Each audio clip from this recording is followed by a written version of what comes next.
குரு ஜோதிடம் நேர்களே, உங்கள் அன்பான சயின்டிபிக் வேதிக் அஸ்ட்ராலஜர் அஸ்ட்ராரஞ்சியின் கோடான கோடி வணக்கம். நல்லது நினைப்போம், நல்லதே நடக்கும். இந்த வீடியோல நாம கடகராசிக்காரர்களுக்கு இந்த தமிழ் புத்தாண்டு அடுத்த வரக்கூடிய 12 மாதங்கள் ஏப்ரல் 14, 2024 அன்று வரக்கூடிய தமிழ் புத்தாண்டு பலன் எப்படி இருக்க போகிறது என்று பார்க்க போறோம். அதற்கு முன்னாலே நம்மளுடைய சேனல்ல ஃபர்ஸ்ட் டைம் வரவங்க மறக்காம சப்ஸ்கிரைப் பண்ணுங்க, பெல் ஐக்கான் கிளிக் பண்ணிக்கோங்க. உங்களுக்கு பிடித்த வீடியோஸ் வந்து உங்கள் ஃப்ரெண்ட்ஸ் அண்ட் ரிலேட்டிவ்ஸ்க்கு ஷேர் பண்ணுங்க. இப்போ பார்த்தீங்கன்னா கடகராசிக்காரர்களுக்கு எப்படி வந்து இருக்கிறது, ஆண்டு கிரகம் என்று சொல்லப்படுகிற ராகு கேது 9ஆம் இடத்திலும் 3ஆம் இடத்திலும் இருக்கிறது.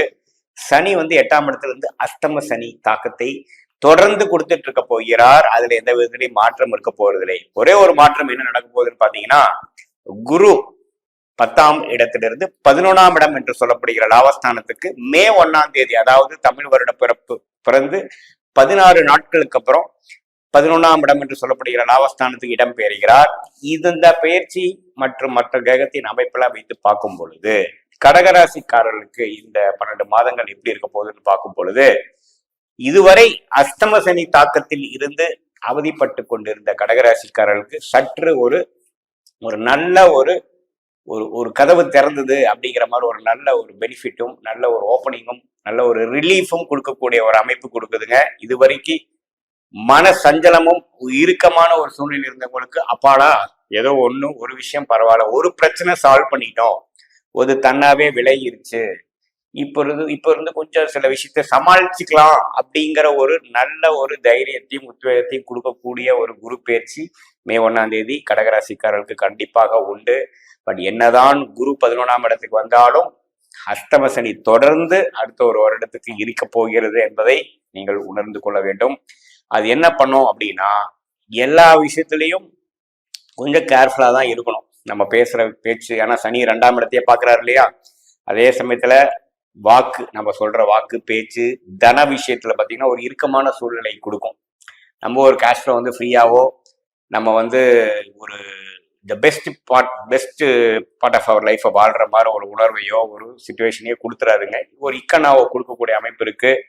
வேலையில் இருக்கிறவங்களுக்கு வந்து ஒரு 100% நான் சந்தோஷமா இல்லை, சில டென்ஷன்கள் இருக்கு. மேலதிகாரிகிட்ட இருந்து நமக்கு ஒரு ரெகக்னிஷன் வர மாட்டேங்குது. எத்தனை வேலை செஞ்சாலும் நமக்கு வந்து பெரிய ஒரு பேரு கிடைக்க மாட்டேங்குது.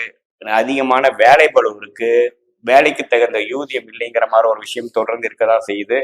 அதே சமயத்தில் தொழில் பண்ணிட்டு இருக்கிறவங்களுக்கும் பார்த்தீங்கன்னா எச்சரிக்கையா செய்யணும். ஒரு புது கஸ்டமர் வந்திருக்கிறாரு, ஒரு ஆர்டர் கொடுத்துருக்கிறாருன்னு நீங்க பொருளை இறக்குனீங்கன்னா அதுக்கு வேணுங்கிற பணம் வந்து சேருமா அப்படிங்கிறதையும் பார்த்து தான் நீங்க செயல்படணும். ஏன்னா அஷ்டம சனி 8ஆம் இடத்துல சனி நடக்கும் பொழுது சில சாதகமற்ற பலன்கள் கண்டிப்பாக நடக்கக்கூடிய வாய்ப்புகள் உண்டு. எச்சரிக்கையாக செயல்பட வேண்டும். ஆனாலும் இந்த குரு 11ஆம் இடத்துக்கு வந்து 3ஆம் இடம் என்று சொல்லப்படுகிற முயற்சி ஸ்தானம், 5ஆம் இடம் என்று சொல்லப்படுகிற குழந்தைகள் பூர்வ புண்ணிய ஸ்தானம், 7ஆம் இடம் என்று சொல்லப்படுகிற பங்குதாரர்கள், மனைவி, கணவர், நண்பர்கள் ஸ்தானத்தை பார்த்து இதுவரைக்கும் சில விஷயங்கள் சரியில்லை, சில கருத்து வேறுபாடுகள் இருந்தது, அந்த கனெக்ட், அந்த சிங்க் சில விஷயத்திலும் சில பேர்கிட்டையும் நமக்கு இல்லாம போயிடுச்சுங்கிற விஷயங்கள் சற்று நல்ல ஒரு மாற்றமாக அதெல்லாம் கொஞ்சம் சரி செய்யக்கூடிய ஒரு ஆண்டாக இந்த தமிழ் புத்தாண்டு கண்டிப்பாக உண்டு. பார்ட்னர்ஷிப் விஷயத்துல அப்படி இப்படி இருக்கிறவங்களுக்கு ஒரு நல்ல விஷயமும், கல்யாணம் எதிர்பார்த்துட்டு இருக்கிறவங்களுக்கு ஒரு நல்ல ஒரு கல்யாண ஒரு விஷயம் வரவதும், சுப விஷயங்கள் தடைகள் நீங்குவதும், அதே சமயத்துல நண்பர்கள் வட்டாரம், கொலீக்ஸ், கிளையன்ஸ் விஷயத்துல சில விஷயங்கள் சரியா வரலைங்கிறது கரெக்ட் பண்ணி உண்மையில சீரா செய்யக்கூடிய ஒரு அமைப்பு வரக்கூடிய விஷயம் இந்த குரு பயிற்சி கண்டிப்பாக கடகராசிக்காரர்களுக்கு கொடுக்கிறது. அதே சமயத்துல குழந்தைகளால சில டென்ஷன், சில ஸ்ட்ரெஸ் கொடுத்துட்டு இருந்தவங்களுக்கு ஒரு நல்ல ஒரு மாற்றத்தையும், அவங்க இது வரைக்கும் இருந்த பிரச்சனையே உண்மையில கொஞ்சம் பரவாயில்லை, கொஞ்சம் நல்ல விஷயங்கள் வருது, கொஞ்சம் டெவலப் ஆகிறாங்க, கொஞ்சம் மெச்சூர்ட் ஆகிறாங்க, அடுத்த லெவலுக்கு போறாங்க, நம்ம செய்த செலவுக்கு கொஞ்சம் பெனிஃபிட் வருது, நல்லா படிக்கிறாங்கிற ஒரு நற்செய்தி குழந்தைங்கனாலும் பெறக்கூடிய அமைப்பு இந்த குரு 5ஆம் வீட்டை பார்ப்பதனால் வருகிறது.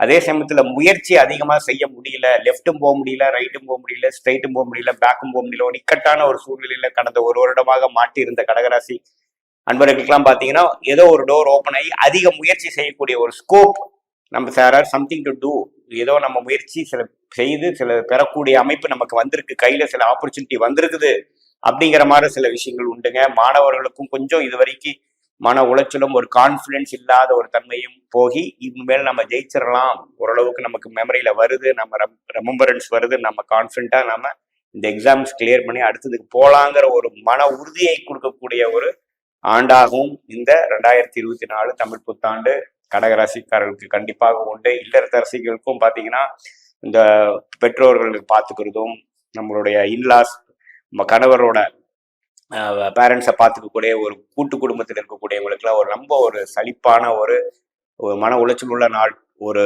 ஒரு ஆண்டாக இதுவரைக்கும் இருந்ததெல்லாம் கொஞ்சம் சற்று மாறி ஓரளவுக்கு பரவாயில்லை, பழைய தொல்லைகள் இல்லை, கொஞ்சம் பரவாயில்லை, சில விஷயங்கள் பாசிட்டிவா நடக்குது, நமக்குன்னு ஒரு ஃப்ரீடம் கிடைக்குது, நமக்கு வேணுங்கிற விஷயத்தை நம்ம வீட்டுல செய்ய முடியுது அப்படிங்கிற மாதிரி சில மாற்றங்களை கொடுக்கக்கூடிய ஒரு ஆண்டாவும் கடகராசிக்காரர்கள் என்று 2023 24 ஏப்ரல் வரைக்கும் இருந்த தாக்கத்தோட 24 25 பார்த்தீங்கன்னா கண்டிப்பாக ஒரு 30-40% ஒரு பெட்டரான ஒரு ஃப்ரீடம், ஒரு சுதந்திரத்தை கொடுத்து பழைய பிரச்சனைகள்லாம் கொஞ்சம் தணிந்து விட்டது. இப்போ எங்க போய் கரையை சேர போறோங்கிறது நமக்கு தெரிந்து விட்டது, வேலை உழுந்தவங்களுக்கு ஒரு வேலை கிடைக்கிறது, அது மாதிரி சில விஷயங்கள் கொடுக்கும். என்னதான் இது ஒரு பெஸ்டான ஒரு ப்ரொஃபைலோ பெஸ்டான வேலையெல்லாம் இல்லைனாலும் சம்திங் இஸ் பெட்டர் தான் நத்திங்கிற மாதிரி ஏதோ சில விஷயங்கள் கை கடவுள் கொடுத்தாரு, அப்படி ஏதாச்சும் கிடைச்சதே அப்படிங்கிற மாதிரி ஒரு பெருமூச்சு கொடுக்கக்கூடிய ஒரு ஆண்டாக கடகராசிக்காரர்களுக்கு கண்டிப்பாக இந்த 2024-25 ஆண்டுகள் கண்டிப்பாக உண்டு.